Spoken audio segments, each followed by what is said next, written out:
जब उन्होंने वो बनाई और आज के डेट में वो नोटिस दी जा रही है कि बिल्डोजर लगा जाएगा, वो भी और बिल्डोजर के पैसे भी देने होंगे। स्टेट लैंड जो होती है अवाम की लैंड होती है। इसमें रेगुलराइजेशन का प्रोसेस हुआ था 2001 में। रोशनी एक्ट जो था स्टेट लैंड को ही रेगुलराइज कर रहे थे। तो अवाम गवर्नमेंट जो है वो ये चीज, जो हमारी हुकूमत थी वो ये चीज काफी हद तक समझती थी कि लोग जाएंगे कहाँ। आन पान करना फांसी खासना तिमंचना छत जरूरत। अस्सलाम वालेकुम नाज़रीन, आप देख रहे हैं कश्मीर न्यूज़ इनसाइडर और मैं आपके साथ नासिर अली।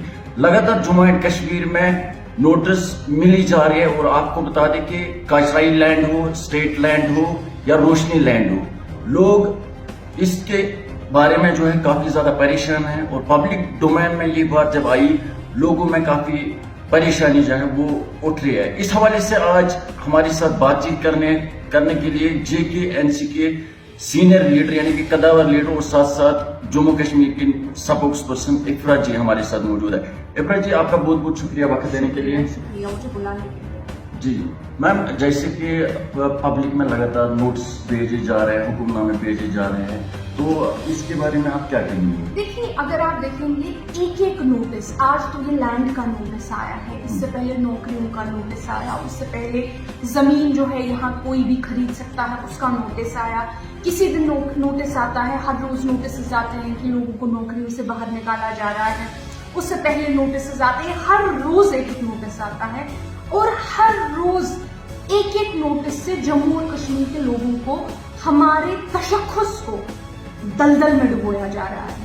आज हर चीज को अगर आप देखेंगे, हमारी अब ये लड़ाई हमारे तशख्खुस की लड़ाई बनती जा रही है। हर कोई भी जो नोटिस आता है, ये जो नोटिस हमारे पास आता है, किसी न किसी तरह से, बार बार मैं ये लफ्ज इस्तेमाल कर रही हूँ, किसी न किसी तरह से ये हमारे तशख्खुस पे एक अटैक होता है किसी एंगल से। आप अगर कोई भी इसका एंगल देखेंगे, आज जो ये नोटिस आया है स्टेट लैंड का और कचारी लैंड का और रोशनी लैंड का, ये तीन अलग अलग तरीके की जमीनें हैं। मैं थोड़ा तफसील से बोलना चाहती हूँ। रोशनी एक्ट जो था, रोशनी एक्ट में कहा गया कि जो लोग यहाँ पे गरीब लोग हैं, चूंकि गरीब लोगों को हमारे देश के कॉन्स्टिट्यूशन ने एक राइट दिया है कि हर directive principles of state policy हमारे कॉन्स्टिट्यूशन का एक पार्ट है। उसमें लिखा हुआ है जो ये गरीब इंसान है, इस गरीब इंसान को एक अच्छी जिंदगी होनी चाहिए। ये सरकार का फर्ज है गरीबों के लिए एक अच्छी जिंदगी मुहैया करना।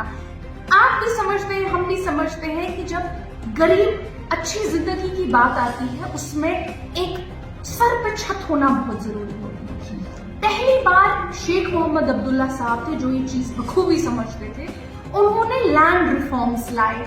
ये हमारी बदकिस्मती है कि हमारी कौम को अंधा कर दिया गया है। हमारी कौम वो कौम है जिसे आज अपनी तारीख का एक डेट भी नहीं पता होगा।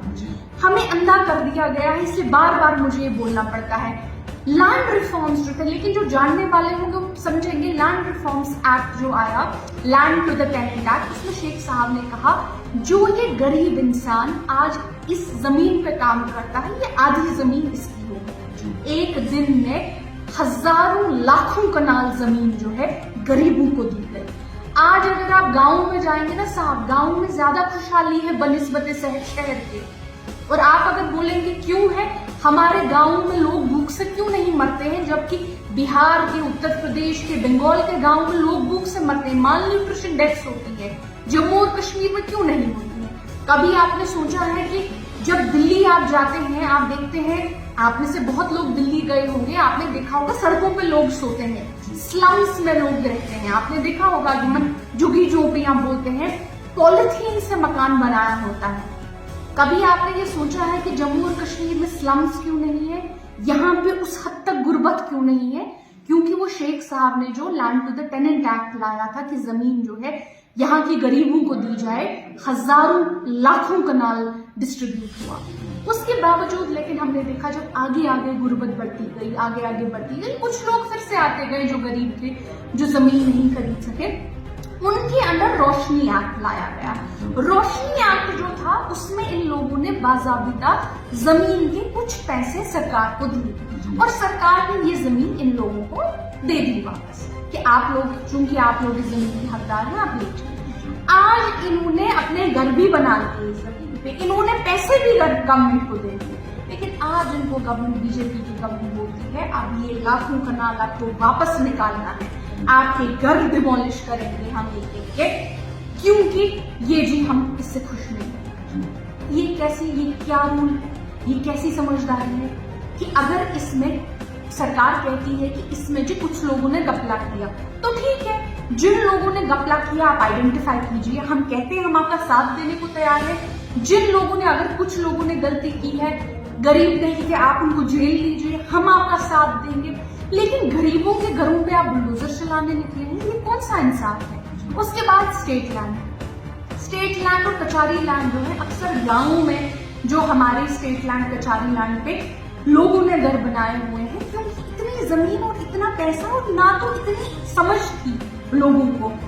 ये जमीन होती थी, ये बाप के नाम पे थी, कौन सी लैंड थी, कैसी थी, किसी को पता भी नहीं है, बेचारों ने घर बना दिया, क्योंकि ये जी हमारे पास इतने साल से कब्जे में है। कौन अब तहसीलदार के पास रोज रोज जाएगा कि बताइए जमीन का नक्शा क्या है। बहुतों के पास तो पेपर भी नहीं है, इतनी एजुकेटेड कौम नहीं है। आज सरकार बोल रही है कि इन हजारों लोगों, करोड़ों लोगों को हम फिर से आप निकल जाइए। ठीक है साहब, ये लोग निकल जाएंगे, आप इनको कहीं पे जमीन दे दीजिए, मैं आपको आपके घर से तो नहीं निकाल सकती हूँ। अगर सरकार का हक है कि वो अपनी स्टेट लैंड वापस ले सकती है, तो क्या एक गरीब का हक नहीं है कि वो सरकार से एक टुकड़ा जमीन मांग सकता है?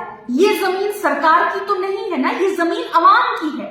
कोई पब्लिक प्रॉपर्टी जो होती है वो सरकार का कुछ नहीं होता है, सरकार की कोई प्रॉपर्टी ही नहीं होती है। सरकार में लोग 5 साल रहते हैं, 6 साल रहते हैं, फिर रिप्लेस होते हैं, फिर 5 साल रहते हैं, फिर रिप्लेस होते हैं। सरकार में जो लोग होते हैं वो अवाम की प्रॉपर्टी की चौकीदारी करते हैं, एक तरह से ये चौकीदार होते हैं। आप चौकीदारी लोगों को कह रहा है, मालिकों को कह रहा है उठो निकलो, मैं बुलडोजर चलाने निकला हूं। ये किस साइड का इंसाफ है, कौन सा इंसाफ है, मुझे समझ नहीं आ रहा।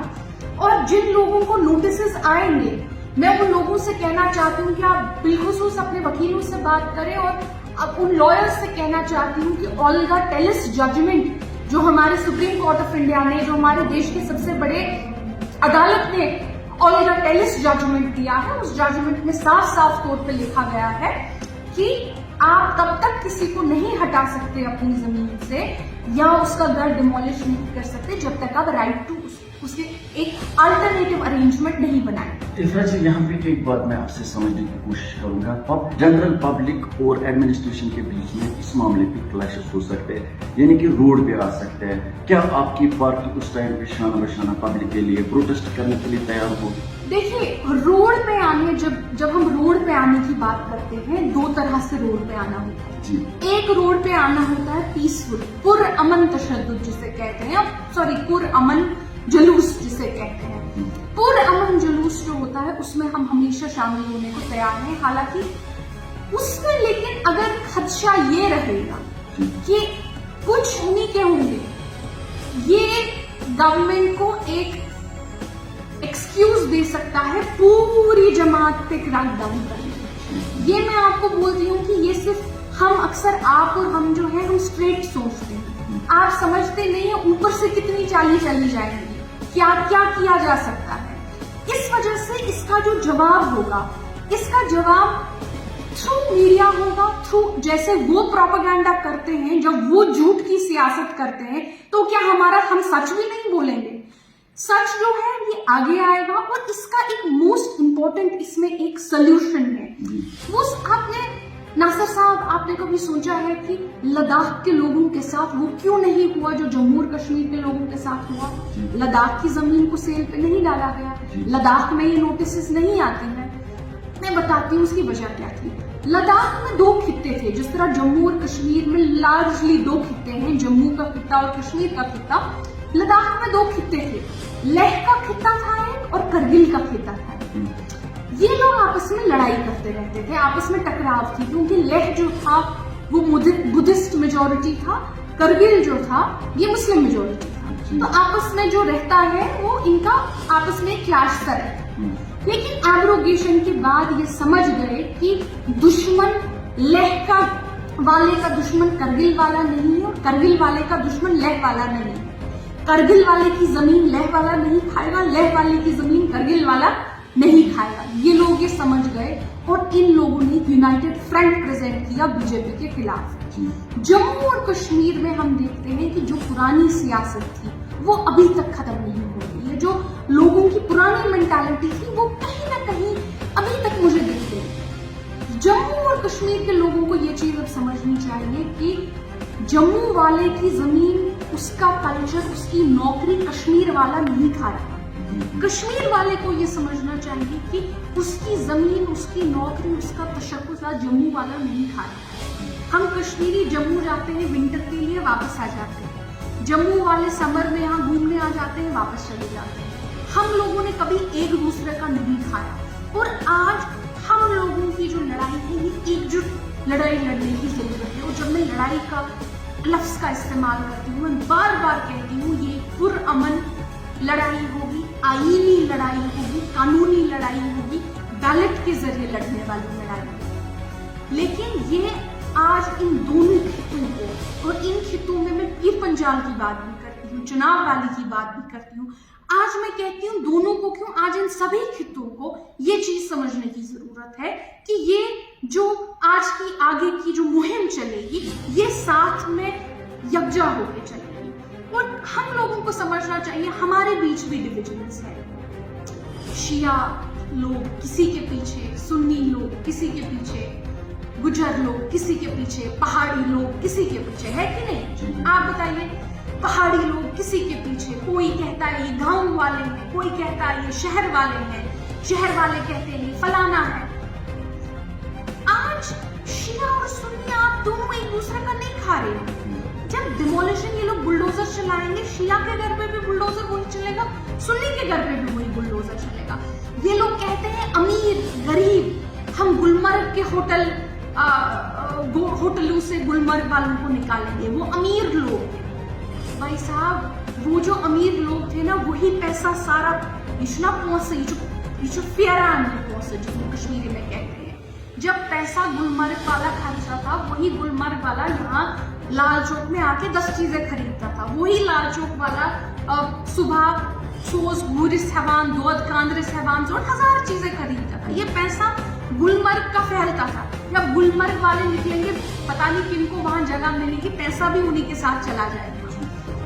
जो यहाँ पे आज कश्मीरियों को भी समझने की जरूरत है कि हमारे तशख्खुस की ये आज हमारे तशख्खुस की, इसमें अगर आप एकजुट हो जाओगे तो हो जाओगे। अगर फिर से हम वही पुरानी सियासत करेंगे, लड़ाई वाली सियासत करेंगे, झगड़े वाली सियासत करेंगे, अपने अपने ग्रुप्स वाली सियासत करेंगे, तो हम मिट जाएंगे। आज हमारे पास, मैं साफ साफ तौर पे कहना चाहती हूँ, आज हमारे पास इतिहाद के बगैर और कोई आपके पास ताकत नहीं है। आप कहेंगे कोई बीजेपी से लड़ेगा, नहीं लड़ सकता। एक ही चीज बीजेपी से लड़ती है, इतिहाद और वोट डालना। वहां जाके वोट, मुझे मेरे साथ में मेरी एक फ्रेंड है, छोटी लड़की है, छोटी सी बच्ची है, वो मुझे कहती है उसका ये प्रॉब्लम हो गया कि जीएमसी वालों ने सीटें दे दी बाहर के मेडिकल स्टूडेंट्स को और उसमें वो गिर गई। तो वो रोते रोते मेरे पास आई और उसने कहा, इफ्रा दीदी कोई चारा है, कोई फ्यूचर है हमारा? तो मैंने उसको बोला, आपने वोटर कार्ड बनाया है? तो उसने कहा हाँ बनाया है। मैंने कहा वोट देने जाना है? बोला नहीं, हम नहीं करते हैं। मैंने कहा जब आपको वोट देने ही नहीं जाना है तो नेशनल कॉन्फ्रेंस कितना लड़ेगी? हमारे कैडर कितने वोट ही दे पाएंगे? आखिरकार तो नेशनल कॉन्फ्रेंस, हम आज जब बात करते हैं अपनी जान, रिस्क कितना है ये हम जानते हैं और हमारा परवरदिगार जानता है किस रिस्क में हम बात कर रहे हैं। लेकिन ये लड़ाई जो है, मैं बार बार कहा, पुरअमन लड़ाई, बैलेट के जरिए वाली लड़ाई, जम्मू और कश्मीर के हर इंसान को अपने तशख्खुस के लिए आज लड़ाई। इतना जी मेरा सवाल आपसे ये रहेगा, एक साइड से मसला किया जा रहा है सबका साथ सबका विकास। आप मुझे बताइए, दूसरी तरफ से बिल्डोजर चलाए जा रहे हैं और वो भी बिल्डोजर के पैसे मांगे जा रहे हैं। एक गरीबों को जो है लगातार नोटिस दी जा रही है, नोटिफिकेशन जारी की जा रही है और एडमिनिस्ट्रेशन को हर डिस्ट्रिक्ट में जो है फरमान जारी किया गया है। इस हवाले से रिव्यू करने में आप क्या कहेंगे?